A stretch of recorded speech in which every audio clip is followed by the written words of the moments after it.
Good evening, YouTubers out there, fans of all ages. This is Jared coming at you live from the DFS Quarry channel here. Solo show tonight. My brother there, Joe Miner 31, the guys you love to heckle in the chat. He's, I guess, doing some ATV repair work. So I'm going to run the solo show there. Before I get started, I just wanted to shout for Cole in the video. Cole, there it is. I finally got out of the car. I'm gonna definitely put it on the wall there. I'm gonna move in the corner over here. You can slightly see that's my little bit of a sports ball there with some Penguins facts there. I'm gonna move that over here-ish, make it look like, I'm a real big hockey fan in the background, like Yinzer on Hockey does. But yeah, cool. It was pretty sweet. I want one just set a Canadians team on it. Something that it never dies, really. So unlike some of the contracts and some of the players, they had some Pacioretty stuff and different things. But anyway, on the docket for tomorrow, we have a 4-game slate coming at you here. And new subscriber 2 days ago, Quarry, also joined in on that. Joined in on the Slack channel. Don't forget about that. Those that are new to the video, we have a Slack channel. Just shoot a Twitter tweet out there or our Twitter page at DFS Quarry, and we can get your email and let you join in on the Slack channel. Like Joe's better at the opening skits there of saying, we got a lot of people in there. I think it has like 10 to 12 people, but usually we have 4 to 6 at any given time talking full on hockey. Most of it stays DFS relevance, but there's a couple times, you get into some fan favorite battles and different hockey talk, but it definitely stays hockey talk. For me, though, tonight's lineup is looking good so far. I hit some nice stacks there with St. Louis. Hit Nolan Patrick, Wayne Simmons there. I forget who my other one is, but I do got Edmonton, a 3-person Edmonton stack left with McDavid, Draisaitl, and Darnell Nurse, and that's really could put me in a real good spot for tonight. So and Raiders fan out there having a good lineup too. As he quoted, we need Bobrovsky to get his head out of his ass. So hopefully that happens, and I'm going to go right into the screen share here. We got some good activity in the chat already, so let's go right to screen share, and we're going to talk about what we know for tomorrow's slate. 4-game slate starting at, I think it's 3 p.m. Eastern time. Yep, 3 o'clock Eastern time. So keep that in mind, and we're going to see if we can't get you some good picks out here. First, I'll go to Daily Faceoff here. Real good site to get you some good stats here. At least we look at the last 5 games, but you can also filter it down if you want to look at the last 10 games. I like those things. Let me just see the last 5 games. So, we got Anaheim Ducks taking on the New York Islanders here. The Islanders are a 175 home favorite, and it is an over-under of 5.5 here. Let's go to our nice site here of Left Wing Lock here and see what kind of goalie projections they have for tomorrow. It's rare that we can get a confirmed in these. So usually we just got to go with what they tell us here. If there might be some showdown contests here with Holtby and Delia in the early game, probably an NBC game, but there is not anything today here. So 9 hours ago, you can see on Left Wing Lock is projected Chad Johnson coming over this year in that trade for the Ducks, going into Robin Lehner here for the Islanders. And for me here, I do favor the Islanders for sure. I'll put that out of the way. Islanders are red hot. I think they've won, I forget how many they've won in a row. I think it's 3 or 4 in a row. I think they had 1 loss there, but they're coming off a 2-0 strong showing for the against the Capitals on away ice. So I tell you what, you look at these Ducks, though, if you play the Ducks, you seem like the only scoring comes from the former Penguins here. Daniel Sprong there, 2 goals, 3 assists, 9 shots, and 2 blocks here. Derek Grant just came over, already has a goal. And then you see Carter Rowney getting in there. So it seems like a former Penguins lineup across the board when you look down through here.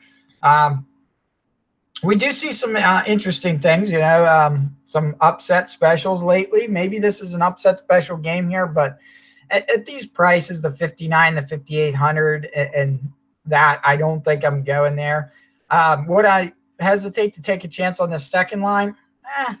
Maybe not for the price they are here, but if Capitals can't score a goal on them, I find it hard to believe that the Ducks are going to have any. So let's just get off the Ducks here, guys. If there's Ducks fans out there, nothing against them. I'm just trying to get the best plays out here, and certainly you need to turn it around here. For me, though, like I said, the Islanders, you got Anders Lee, Eberle, Nelson. These first two lines all have the capability of producing here. Barzal, no goals in 5 games is kind of concerning. I might leave him off at 6,700 here. Let's go take a look here at the past 10 games when it comes to team stats, see if we can't find anything interesting. Total-wise here, you got the Islanders right here. What are they at here? 31 goals. Let me do a little let me freeze these panes here. There we go. Yeah, we'll do the same on all these right now while I'm in here. Freeze these panes so we can take a better look. All right, so the Islanders are right here at least. So 31 goals for in the past 10 games, only given up 18 goals in the past 10 games here. And that's even strength numbers here. So let's go up to Anaheim here. 22 goals for, 32 goals against. Easy decimal point knowledge here. That's 3.2 goals against here for the Ducks in 10 games. Let's see if we can't zone in on a power play or penalty kill. Let's see. Anaheim on the penalty kill. They're giving up 3 goals here on 40 shots. So penalty kill-wise, Anaheim doesn't seem to be too bad. Islanders here. Islanders here.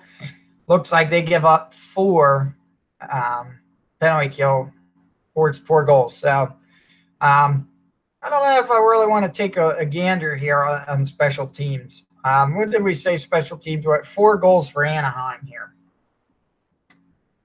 So with that being said, like I said, 6,700 for Barzal is a little too much with that production lately. Not even getting the shot production. So that being said, yeah, I think you can look at the wings options here.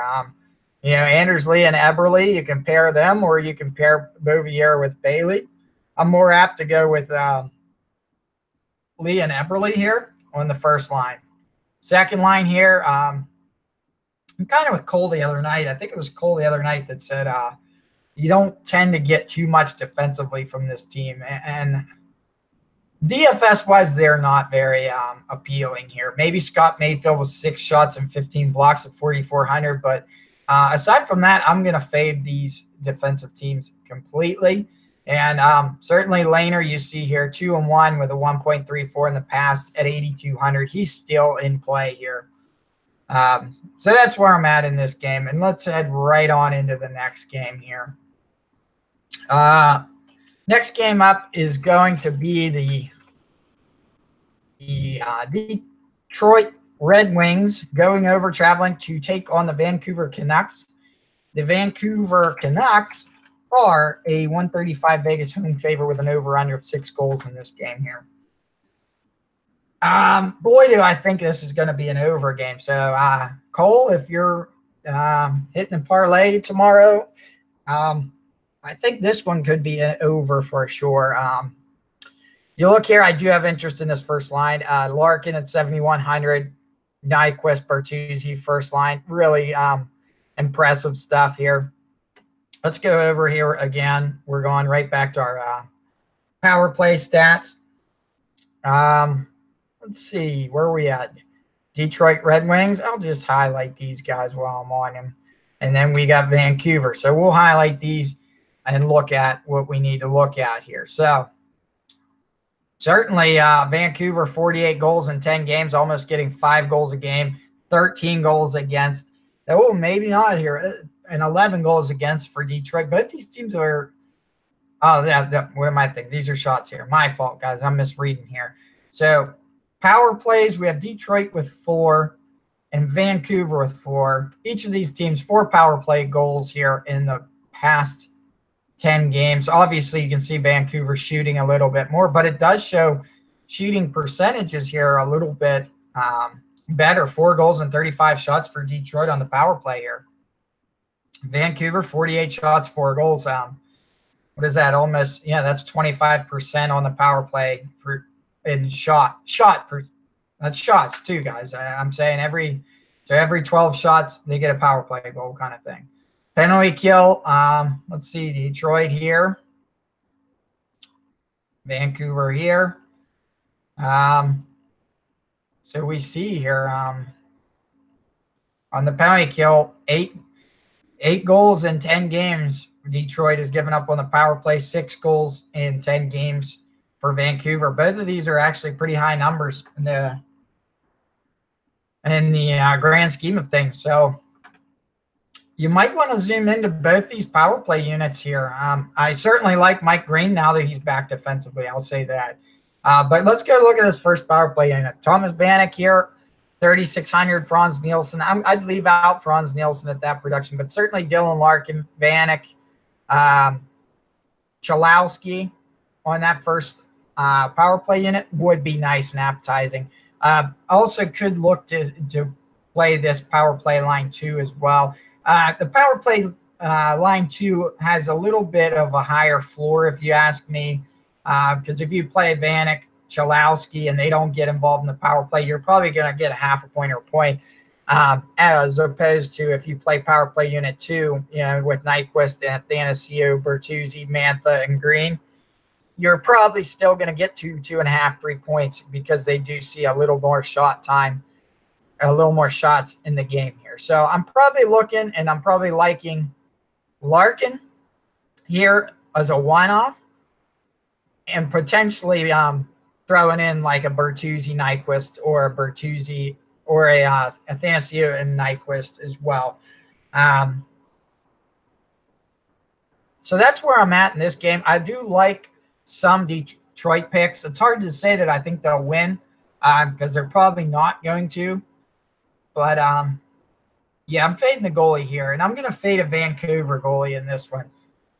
So looking here at Vancouver, I think that I don't see him here, but I think Pettersson should be really close to returning here. So if that's the case, you know what, while we are on screen share, let's look it up here real fast. Pettersson, Vancouver. I can't think of his first name. It's like Elias Pettersson here. Yeah, right there, 4 hours. You got a good chance he'll return to the lineup Sunday in the latest Sportsnet news update here. So Pettersson could be in play, and if that's the case, they'll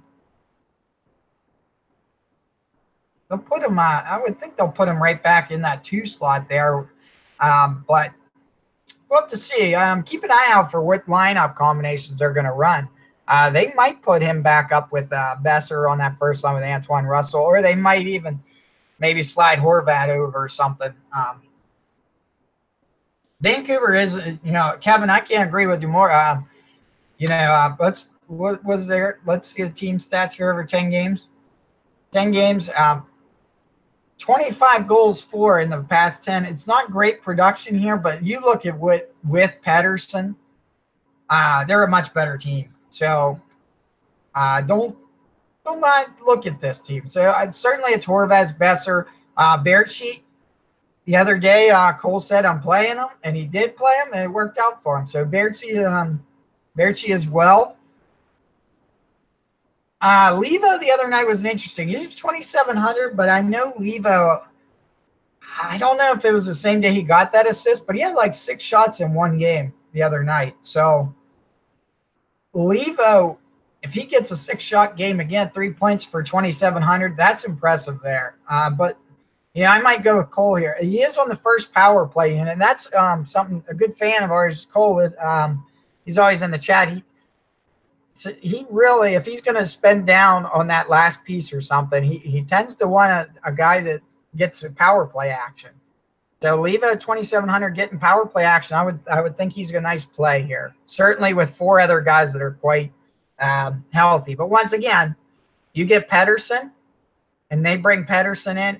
I find it hard to believe they keep Leva up there on 1. I would think they put Pedersen right here on this first power play unit again and bump Leva.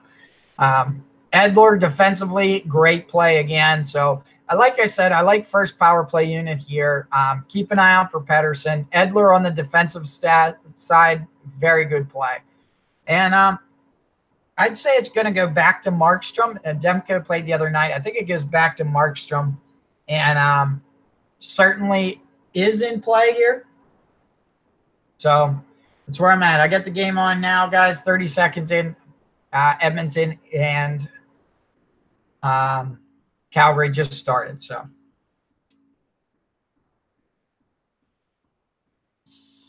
let's see here. Raiders, come on, man. You got to let me catch you. All right, so we have Toronto. Next game up, guys, we got the Toronto Maple Leafs taking on the Arizona Coyotes. Toronto is the home team. And Toronto, 255 home favor than over under 6. First thing I'm going to do, because I do know that Toronto was down in Florida here. I want to see how long was Toronto on the road here. So if they were on the road a long time, I might employ Joe's status here. Okay, so it was just a mini trip. So their last home game looks like it was a Monday of the 14th. So not even a week. It was just a little mini trip. So Toronto's definitely in play, guys, in this one. Arizona, as we know, I don't care to play for them. But highly owned team here, but I think I wouldn't want a lot of pieces in this game, to be honest. It's kind of got that trap game kind of feel to it. Arizona's playing well defensively. You look here, let's look at team totals. Arizona, 32 goals against in 10 games. Let's see how that compares overall. Do some conditional formatting to the league. That's pretty well middle of the pack. Obviously, Reds where you really want. So Toronto here. Toronto giving up 30 goals. So you can see some goals here. But, you know, whether you want Tavares, Marner, Johnson there on the first line, or whether you want Hyman, Matthews, Nylander. Nylander's have really been a bust. If I'm Toronto, I don't know why they – well, I guess at $6 million you can kind of see why they want Nylander getting more ice time over Kapanen in there, but it's just not working with Nylander thus far. Matthews certainly a good play. No goals in 5 games. Maybe tomorrow's the day that Matthews breaks out here, and I won off Matthews at $8K. Very high cost. I get it, but it is Matthews, and we know what he's capable of. So for me, I might do Matthews Hyman tomorrow, or if I go down to this power play, let's take a gander here at this. Let's take a gander here at penalty kill for Arizona here. Penalty kill looks like they've given up 4 power play goals against teams. Toronto giving up 3. So that tells you where they're at. Toronto, wow, Toronto's power play really has not done much. 2 power play goals in the past 10 games. Not a lot of power play production here. So, yeah, if I'm you guys and look in here, it's going to be mini look here. Don't do a 3-person stack. I don't think that's necessary. I could see doing an expensive guy and then cashing down with one of these cheap ones of Johnson or Hyman, or, you know, God said Nylander, you never know what he's going to do. But that's where I'm at. I could easily see, and maybe if you did think that power play could score against Arizona, I would do a Matthews Kadri kind of thing here. But right now, when I look at this, I see myself doing like a Hyman Matthews. Morgan Riley there, 6,600, 3 assists, 11 shots, just isn't worth 6,600. Ron Hainsey at 3,600. He's had a couple good games here recently. Maybe it's time to keep on him and keep playing him. And certainly, let's check here who we starting here on this game. Yeah, Howard and Markstrom is that one here. This year, updated a week ago, Kemper and Anderson. If it is Anderson, I do have interest in Anderson again. Yeah, Cole. Yeah, I don't know what other way people would go here unless, they go back to the well with Carolina and in Edmonton here, and we're about to analyze this one here. We're going to go in. Edmonton Oilers are on the back end of a back-to-back game. Carolina is heading up to Edmonton. Carolina's a 110 road favorite with an over-under 6. Like I said, Edmonton playing now on a back-to-back against the Calgary Flames as we speak. Only one shot for Edmonton right now, 5 minutes. Certainly we have Raiders fan rooting against me, but that's okay. In the end, I just want to make more than I put in. So if I break more than $7, which is how much I bet today, I'm okay. The happy thing is I got a lineup that is in it until the end, and people still watch the video because they think I have knowledge. I mean, if my lineups were doing piss poor every day, I think people would have tuned out and said, or they would have said, this guy sucks, let's play everyone he's telling us not to play.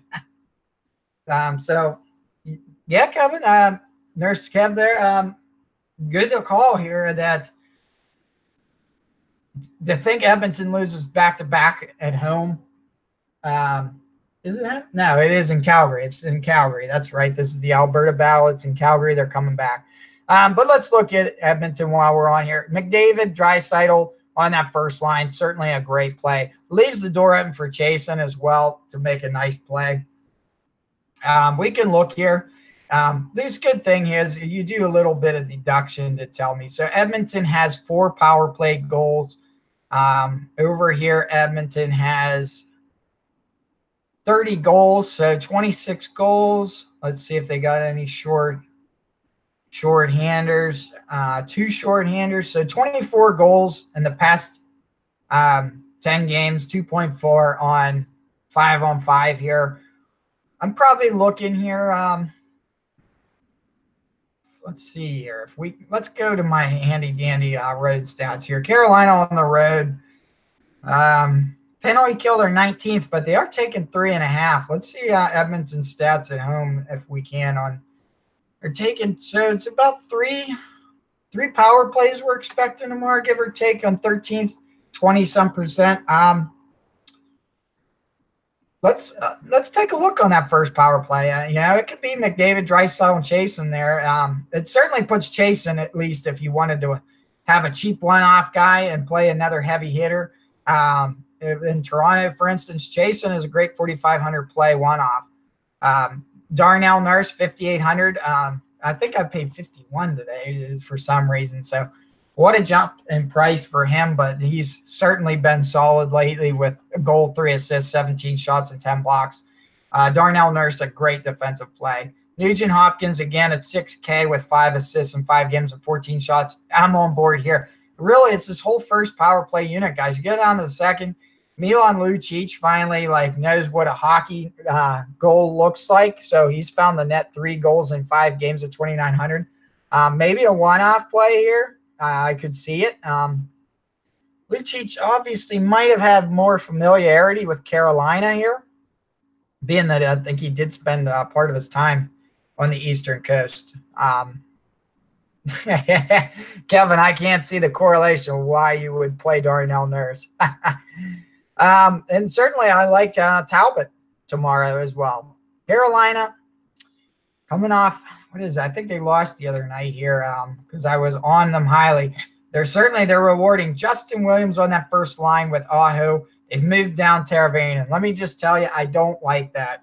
I don't think Justin Williams is a top line winger here. I liked where he was with line 2.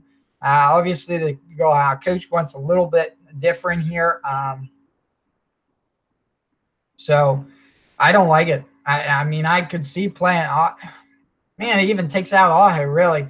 Aho now is with two line mates that he has low chemistry with. Guys, keep that in mind. Williams is not a first liner, hasn't played much with Aho, I wouldn't think, over the course of the year. Nino Niederreiter, they just got from Minnesota in a trade. So Aho with wingers on either end, it's hard to see that, at least as a line pairing, that'd be a valuable option here. Same with here, Teravainen with Furlan here. So if I'm playing Carolina, guys, I'm going down here and seeing if I can't get some power play correlation back. Would it be Aho, Teravainen? If you think they're getting a power play goal, certainly they could be in play here, but that's putting a lot on. Carolina, where they're 23rd in the league out of 31 teams. I might fade this team here. I might fade this team completely. If I did, it'd be a one-off with Aho, because usually when you mix up lines like this, and I see why he's doing it, and I understand why they're doing it, but it makes it hard for a DFS play. Defensively here, Justin Falk, 5,400. He's a good play on the defensive end, and I still don't mind taking a shot at Dougie Hamilton either, but more so on the Falk side of things. And goalie-wise, who do they call for? Is it Mrazek? I'm going to fade Mrazek on this, guys. So that's the slate. Let's go into a little bit of the frivolous, we'll call it the frivolous birthday challenge tomorrow. So let's see if there is any birthdays on this slate tomorrow. It's going to be an unlikely chance because there is only a few games, but maybe there is. So Hampus Lindholm, birthday tomorrow for Anaheim here. Hampus Lindholm for Anaheim, potential birthday. And that's it. So we got Hampus Lindholm with a birthday tomorrow. Maybe he gets a goal against the Islanders. It is a mini slate, 4 games, guys. But at least I think there is that game on NBC in the morning at 12:30. So I think Raiders won't have to watch women's soccer today like he did today. But for me, let's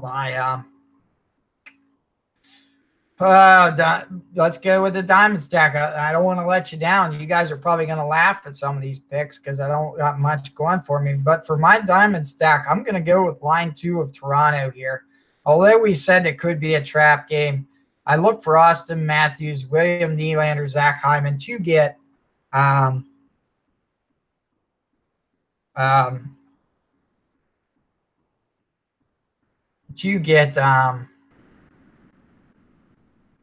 more than 12 points tomorrow. And I know Coach should have told me that earlier when I was building the line. We'll look at that on the Slack channel here. I don't want to take up too many people's time. Snowflake stack. You know what, guys? I'm going back to where I just was. Carolina line 1. If this is the case, I do not like Aho with Justin Williams and Nino Niederreiter. I do not like that lineup against this Edmonton Oilers team. So there is my Snowflake stack. And going back to it here, is there a shutout potential tomorrow? Everyone probably wants me to take the Islanders, but I'm going to stick to this game, and I'm going to actually say Cam Talbot. Cam Talbot for a shutout tomorrow. Wow, Kevin, that is an interesting fact. I did not know that. Everyone knows old Donovan McNabb. Good man. All right, but hey, that's the slate, guys. Let's see if it returns to my video here.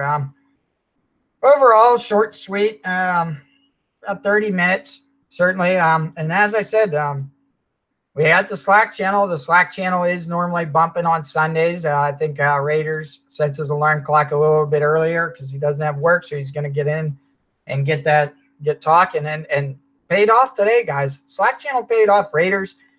What is it? I think he changed one pick or something that we disagreed with. But yeah, it's what it's for. We bounce ideas off people's heads. The Slack channel. People aren't afraid, show you potential lineups that they're thinking about running. And you know what? We don't care. Sometimes we'll throw our lineups out right before, an hour or two before. So this is what we're running, and we're out there to have fun. Yeah, making money's great, but certainly hit the thumbs up, like Raider said. But yeah, we're not out to shark people. We do have our own league. If you want to get in our DFS Quarry league, we have I think it's 320 members or so in there. And we got guys creating a contest, and congrats, you guys are all part of it. We got a $3 30-man contest, top 5 pay, filling up daily. And before, we used to always just have to put it at 20 so we can change it to keep it running. So Cole's a big part of creating those contests for us, taking that work piece off us, throwing out a couple invites, taking some profanities his way for sending a lot of invites. But hey, man, I think it's cool. And certainly the reminder sometimes helps me. I get busy during the week at work, and I'm like, oh, that popped it back up. I still can get in, and don't get alarmed. That's what I can say. Put your lineup out there. In that $3 one, I thought about it earlier and was like, oh man, 15, or I think it was like at 15 or 18 people at 3 or 4 o'clock. I bumped over and made another $3 one because the coin contest was a $3 contest. So I made another one just in case. But certainly another thing, don't be afraid to throw a contest out there either. We're not limited people. We got some people with bankroll that want to play. So even though you see Cole creating a lot of contests, it's not him. You want to throw out a 3-man contest to the league, a 5-man contest to the league. If you're new to DFS, you just want to, a little bit of a thing, call it like new to DFS beginner thing. I don't think anyone's out to shark people in our league, but keep in mind of the chat, the Slack channel, we got it out there, and certainly want to help everyone win. So good job, Raiders. Hopefully the line sticks either way.